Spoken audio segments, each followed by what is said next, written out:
My name's Kevin Gilbert. I'm a career photojournalist. The title of the class is, this wandering photojournalist. And what that really means is kind of what this says, 10 careers in 30 years. The gentleman was asking me, what does that mean? What do you mean you've had 10 careers?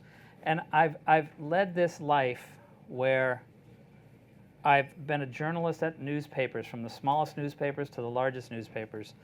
But that led me into television because of the thing called the internet. And all of a sudden I was working with Discovery Channel, and then I met Mark Burnett and was on the set of Survivor, and I worked with Donald Trump in The Apprentice, and then it came to teaching and all the crazy things that led me from here to here over 30 years.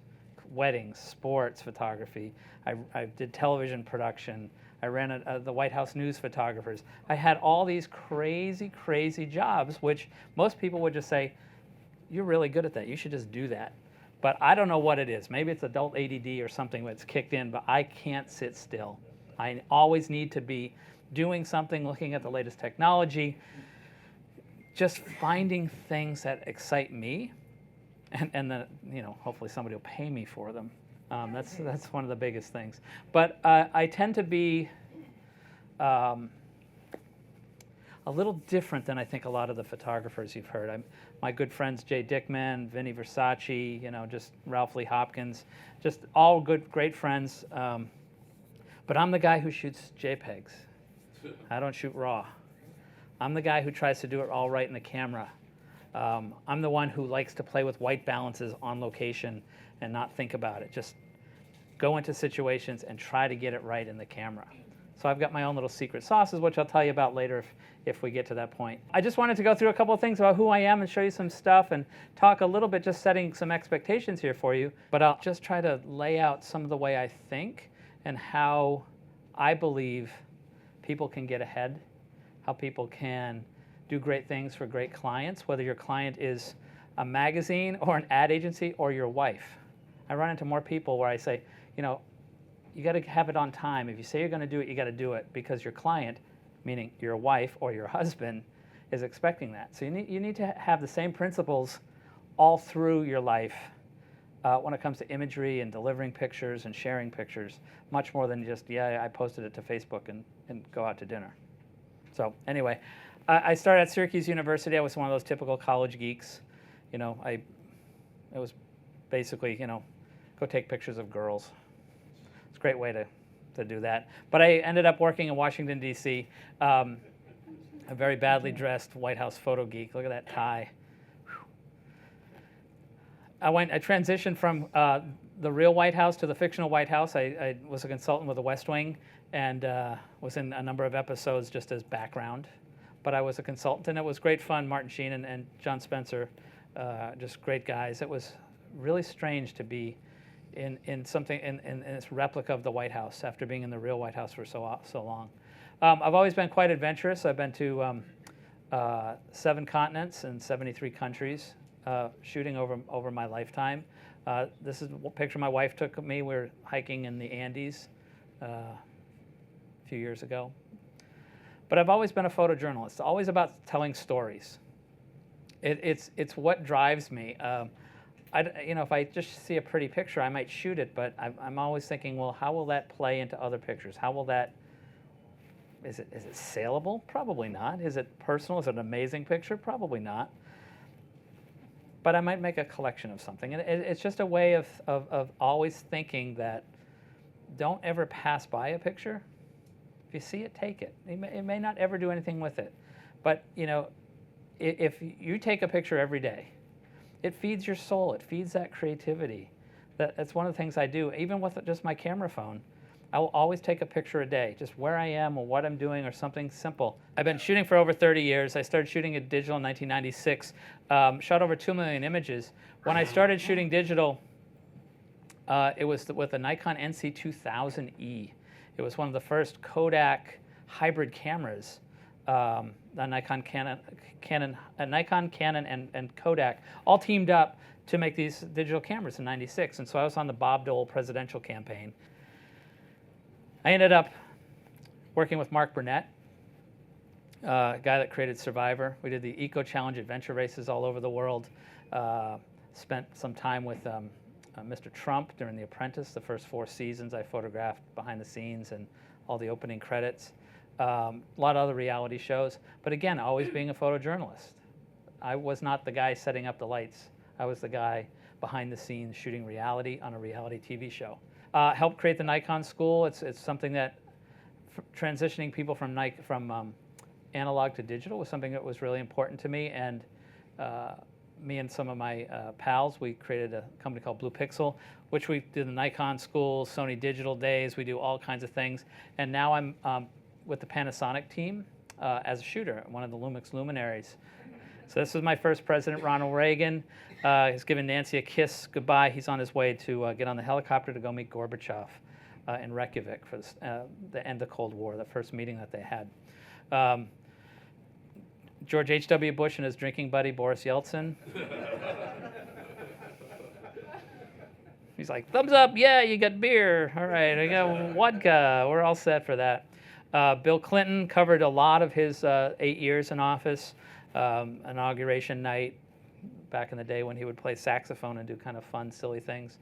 Bush 43, and it was my favorite president, Martin Sheen. And then Jimmy Smits, who played President Matt Santos. Anyway, they were great group to be with. Here, this picture is really interesting. So here's me, Jed Bartlett, president. This guy's named Ron Edmonds. But anyway.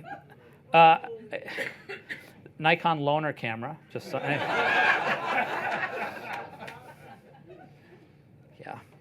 This was actually in Fiji, and we were doing some stills for a TV show called the Eco Challenge. I worked with Mr. Trump. That's me in the middle with the camera. Worked on a couple TV shows with Mark Burnett called Combat Missions. It was a show that did not air. But I've traveled all over the world. I like to be out there. I like to be out shooting pictures and being adventurous and standing out on glaciers in Argentina. I always find that, especially at like the college education level, they're always trying to push you into, you should be a great food photographer, or you should just be a wedding photographer. To me, it's all storytelling. You can spin anything, but I'm here to tell you that you don't have to always just have a specialty, that you can branch out and you can do things differently if you want to. And it kind of goes this philosophy that I have, that it's hard to get traction in the photo world. I know that. Luckily, I got in when it was the golden era of photojournalism in the 80s. And into the 90s. Now it's really, really hard because everybody has cameras. But you can stand out pretty easily if you're one of the good guys. And it's something I'm just going to show you a couple of slides on. So the way I think and kind of the way I live when it comes to photography and my life.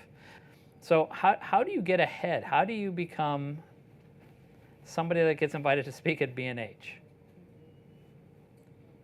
First thing is you've got to be a good person. It's just always been what I believe and how I've always tried to live my career, by being the good person. So whether your clients are your family or the school newspaper or professional client, if you're shooting a picture and you've told somebody, yeah, I'll take pictures of the school play, or I'll take pictures of our daughter on her 2nd birthday, you better do it, because you better just do it. But you've got to value your friends and family. This is a key thing for me. Step outside of your comfort zone. I always try to shoot dangerously and safe. But deliver your pictures early. It works. Boy, it's the most amazing thing. Don't miss that deadline. Be creative when you need to be, and then be safe. Working in the newspaper world, if you're doing sports or wire services or any of the pictures you see in the papers, there's often times that you only have 5 minutes before you have to hit a deadline. So you might have to photograph a guy dribbling the ball down the court. He's going to be the top scorer of the game because he's an MVP or something, and so you have to shoot that safe picture. And it might just be a guy dribbling down the court, and that's the picture that makes it into the newspaper. You go back the rest of the game and make that one picture, and I'll show you a picture from the Olympics that I did that way, where just coming back and saying, you know what, I'm going to be different. I'm going to shoot a little out there on the edge. It really can work for you. So take chances, experiment always, just try different things. But you've got to be humble. You know, you can't be boastful. You can't be full of ego like so many of these photographers when they come in and say, I'll show you this great picture I took, but you have to, you know, I'm the only one that can take it because I'm so great. There's so many of those guys. And I will tell you, the ones you want to hang around with are the guys like me who say, you can make that picture if you stand right beside me and I'll show you what to do. And if you really need my lens, I'll let you use my lens. So, like I was saying, I was a photojournalist. And yes, this was real. In Georgia, I was doing a newspaper story and we were interviewing the head of the Ku Klux Klan. And he took us out to what they call the family picnic. And been a wedding photographer, shot, I think, 40 weddings in my life. Everything from Pat Sajak's wedding to I did a bunch of stuff with Don Trump Jr. This is friends of mine in Greece. Shot tons of sports. I did 13 years of the Washington Redskins, doing all that kind of newspaper stuff. So I've been all around the world shooting boxing matches and Super Bowls and Final Fours and all that kind of stuff over the years. Been a television photographer, like I said, between West Wing, Eco Challenge, The Apprentice, The Contender, Rockstar In Excess, all kinds of shows. Been a commercial photographer like most photographers tend to do. This was a thing for Adidas we were doing with a couple of pro athletes. Adventure photographer, you know, I've been one of those crazy guys, you know, harnessed up, hanging out the doors of helicopters. Over 50 photo expeditions. Used to do a lot of American Photo Mentor treks. Do a lot of private corporate teaching all around the world. Produced a television show. Won't go into it very much, but it was a television show in Canada. And I got to shoot stills because I was the producer, so I got to do a little of both. I'm a child photographer. Not out of that I chose to photograph children, but I have a really cute little kid. And I have older children as well. I have a 30-year-old son, and I have 24-year-old triplets. And now I have a 3-year-old. So it's fun to photograph her. And I just have been working for the last 3 years at a company called Milio. Helped develop this piece of software to help you organize your photographs and back them up automatically. And the guy in the middle was one of our early investors in the company. So I got to spend some time with Bill Gates, which was really, really, really interesting. But I find that the way I shoot and the way I think hasn't changed in 30 years. You know, I've always prided myself on trying to be that different photographer, taking a little bit different angle, being one of the herd of 30 at the White House who's saying, can I go stand over there while the rest of the 29 people stand here? It's always been the way I think. And I still to this day, when I see photographers looking up at something or shooting something, I'm like, okay, that's pretty nice, but I'm going to take this picture here of the sunset and put Ralph in the picture. That's Ralph. Because to me, it's just made that picture. And if you can get out there and take pictures and have fun and be a good person, be helpful to fellow photographers, you know, talk shop when you need to, but don't get bogged down in all the technical stuff. You know, like I said, I don't shoot raw. I understand it. I get it. All the arguments for it, yes, it will allow you much more latitude later.